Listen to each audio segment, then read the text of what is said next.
ሰላም ጤና ይስጥልን እንደምን ቆይታችኋል? የጎልጎል ሚዲያ የቻናላችን ቤተሰቦች ወቅታዊ መረጃዎች ይዘን ብቅ ብለናል። ቻናላችን ላይክ፣ ሼር፣ ሰብስክራይብ በማድረግ ይከታተሉን። ወደ ዛሬው ያዝናቸው ወቅታዊ መረጃዎችን እናልፋለን።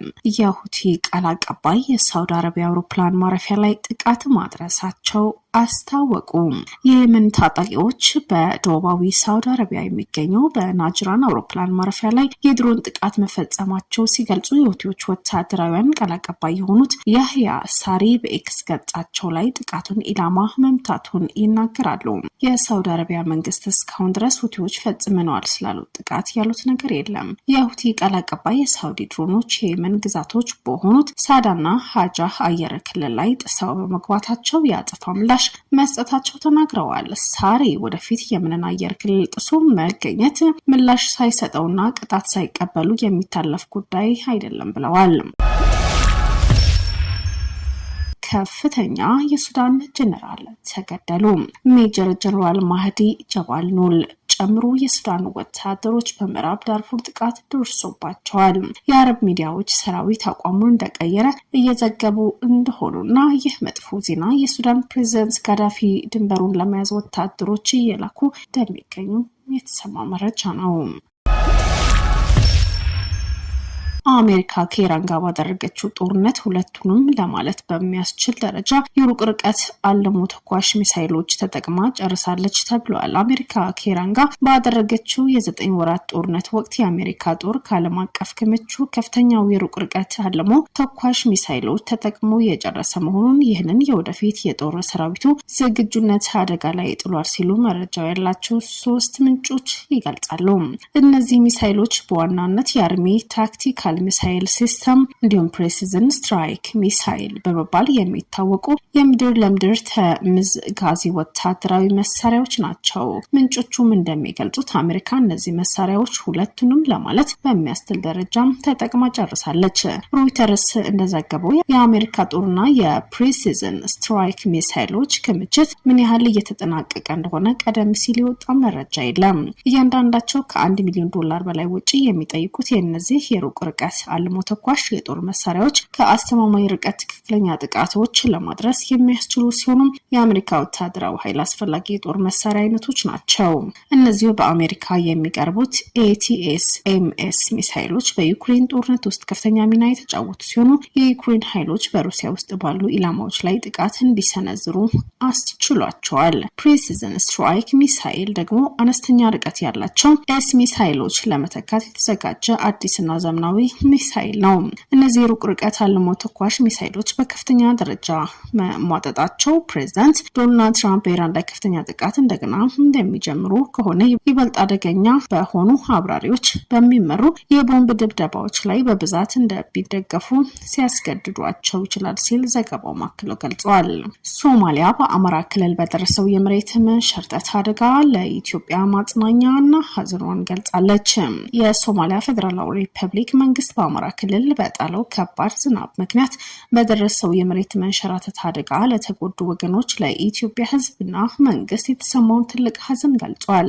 የሶማሊያ የውጭ ጉዳይና ዓለም አቀፍ ትብብር ሚኒስቴር ባወጣው ይፋው መግለጫ አገሪቱ በዚህ አስቸጋሪ ወቅት ከኢትዮጵያ ጎን እንደምትቆም አስታውቃለች። ሚኒስትሩ በአደጋው ህይወታቸው ላጡ ወገኖች ቤተሰቦቻቸውና ወዳጆቻቸው መጽናናት የተመኘ ሲሆን ጉዳት የደረሰባቸው ወገኖች ደግሞ በፍጥነት እንዲያገግሙ መልካም ምኞታቸው አስተላልፈዋል። በተጨማሪም በአደጋው አካባቢ የተጎዱት ለመታደግ እና የጎደሉት ለመፈለግ እየተደረገ ያለው የእርዳታ የመፈለግ ስራ ያደነቀው የሶማሊ መንግስት በጸሎትና በሀሳብ ከኢትዮጵያ ህዝብ ጋር እንደሚገናኝም አረጋግጠዋል። የግብፁ የመስኖ ሚኒስትር ሃኒ ስዊላም ኢትዮጵያ በአባይ ወንዝ ላይ አዳዲስ ግድቦች እንድትገነባ ሀገራቸው እንደማትፈቅድ አስታወቁ። ይህ በግብፅ ማስጠንቀቂያ የተሰማው ኢትዮጵያ ከታላቁ ህዳሴ ግድብ በተጨማሪ ሌሎች 3 አዳዲስ ግድቦች በአባይ ወንዝ ላይ ለመገንባት ማቀዷን የሚገልጹ ዘገባዎች ከወጡ ከ2 ሳምንታት በኋላ ነው። ሚኒስትሩ በካይሮ በሰጡት ጋዜጣዊ መግለጫ ላይ ኢትዮጵያ አዳዲስ ግድቦች የመገንባት እቅድ እንዳላት በደንብ ይታወቃል፣ ነገር ግን የግብፅ መንግስት ይህንን ይፈቅዳል ወይ ጉባኤ አይፈቅድም ሲሉ በጽኑ ተናግረዋል።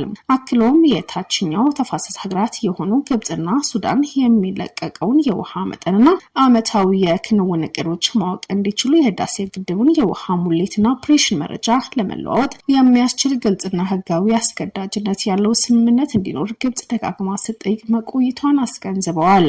የዚህ አይነት የመረጃ ለውጥ አለመኖር ሱዳን እጅግ አሳሳቢ ሁኔታ ውስጥ እንደሚከታት ሚኒስትሩ ሲገልጹ ከኢትዮጵያ የሚለቀቀው የውሃ መጠንና ጊዜ በተመለከተ ትክክለኛ መረጃ ባለመኖሩ የሱዳን ባለስልጣናት የራሳቸው ግድቦች በአግባቡ ማስተዳደር ሆነ ውሃ ማጠራቀም ተስናቸዋል ብለዋል። በዚህ መሰረት ለውሃ አስተዳደሩ መስተጓጉልና ልትወቀስ አይገባትም ያሉት ሃኒስ ዊላ መረጃ ለመለዋወጥና ከታችኛው ተፋሰስ ሀገራት ጋር በቅንጅት ለመስራት የሚያስችል ህጋዊ አስገዳጅ ስምምነት ላይ ለመድረስ ፈቃደኛ ባለመሆኗ ሙሉ ኃላፊነት የምትወስደው ኢትዮጵያ ናት ሲሉ ወቅሰዋል።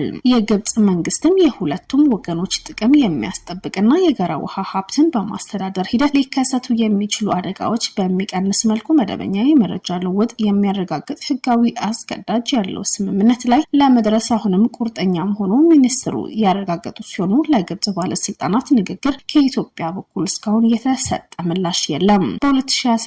በ2011 ላይ ግንባታው የጀመረው የታላቁ የኢትዮጵያ ህዳሴ ግድብ ሙሌትና አስተዳደር በተመለከተ ግብጽና ሱዳን ከኢትዮጵያ ጋር ለረጅም ጊዜ ውዝግብ ውስጥ መቆየታቸው ይታወቃል። ካይሮም እንዲሁም ካርቱም ግድቡ ሙሉ ለሙሉ ስራ ከመጀመሩ በፊት የሶስትዮሽ አስገዳጅ ህጋዊ ስምምነት ሊኖር ይገባል ብለው ሲያምኑ ኢትዮጵያ በበኩሏ ግድቡ የታችኛውን ተፋሰስ ሀገራት እንደማይጎዳ በመግለጽ እንዲህ አይነት አስገዳጅ ስምምነት አያስፈልግም የሚል ጽኑ አቋም ታራምዳለች። በመሆኑ በጉዳይ ዙሪያ ሲደረግ የነበረው ድርድር ለ3 ዓመታት ተቋርጦ በ2023 ዳግም ቢጀምርም በ2024 እንደገና ያለ ስምምነት መቋረጡ ይታወሳል። 6350 ኪሎ ሜትር የሚረዝመው የአባይ ወንዝ ኢትዮጵያ፣ ሱዳንና ግብጽን ጨምሮ ከ11 የአፍሪካ ሀገራት የሚያቋርጥ ግዙፍ የውሃ ሀብት ነው። ኤል ኒኖ በአውሮፓውያኑ ቀጣይ ዓመት መጨረሻ ተጨማሪ 50 ሚሊዮን ሰዎች ለከባድ የምግብ እጥረት ሊዳረጉ እንደሚችሉ ተገልጿል። የተባበሩት መንግስታት የዓለም ምግብ ፕሮግራም አዲስ ትንበያ 50 ሚሊዮን ገደማ ሰዎች በፍጥነት በማደግ ላይ ባለው የኤል ኒኖ የአየር ንብረት ክስተት እስከሚቀጥለው ዓመት መጨረሻ ድረስ ለከባድ ምግብ እጥረት ለረሃብ ሊዳረጉ እንደሚችሉ አስጠንቅቋል። ይህ አዲስ ስጋት በአሁኑ ወቅት ከ45 ሀገራት ውስጥ ከባድ የምግብ እጥረት ውስጥ የሚገኙት 225 ሚሊዮን ሰዎች በተጨማሪ የሚከሰት ነው ተብሏል። በማዕከላዊ ደቡብ አሜሪካ፣ በካሪቢያን እና በደቡባዊ አፍሪካ አካባቢዎች ከፍተኛ ጉዳት ይደርስባቸዋል ተብሎ ይገመታል።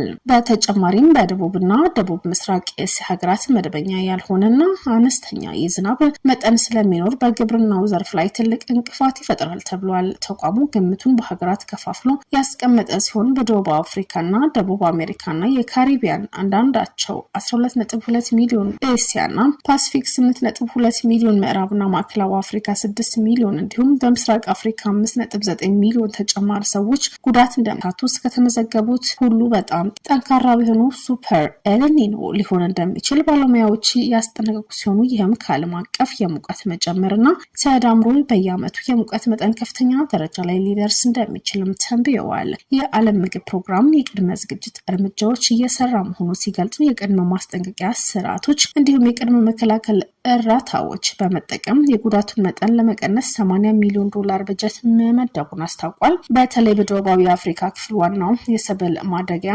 ከጥቅምት እስከ መጋቢት ቢሆንም የከፋው ምግብ እጥረት ተጽዕኖ ከምርት ስብሰባ በኋላ በሚመጣው የረሃብ ወቅት ላይ የበለጠ እንደሚጎላ የዓለም ምግብ ድርጅት የአየር ንብረት የመቋቋም አቅም ዳይሬክተር ሪቻርድ ቹላርተን መግለጻቸው ዘገባ ማክሏል። ከዚህ ቀደም የኢትዮጵያ ጎረቤት ሀገሮች ተመሳሳይ አደጋ እንዲሁም በጎርፍ ሊመቱ እንደሚችሉ መግለጹ ይታወሳል። በኢትዮጵያ ውስጥም አሁን ላይ በተለያዩ አካባቢዎች በተፈጠረው ድርቅ ምክንያት የተዘሩ ሰብሎች እየወደሙ ሲሆን ያልተዘሩ ደግሞ አደጋ ላይ መውደቃቸው በተለያዩ ጊዜ የወጡ መንግስታዊ መረጃ ያመለክታሉ። ለአብነትም በአማራና በትግራይ እንዲሁም የኦሮሚያ ክልሎችም የሚጠቀሱ ናቸው። ለዛሬው ያዝናቸው ወቅታዊ መረጃዎች ይመስሉ ነበር። በድጋሚ አዳዲስ መረጃዎች ይዘን ብቅ እንላለን። ቻናላችን ላይክ፣ ሼር፣ ሰብስክራይብ ያድርጉ።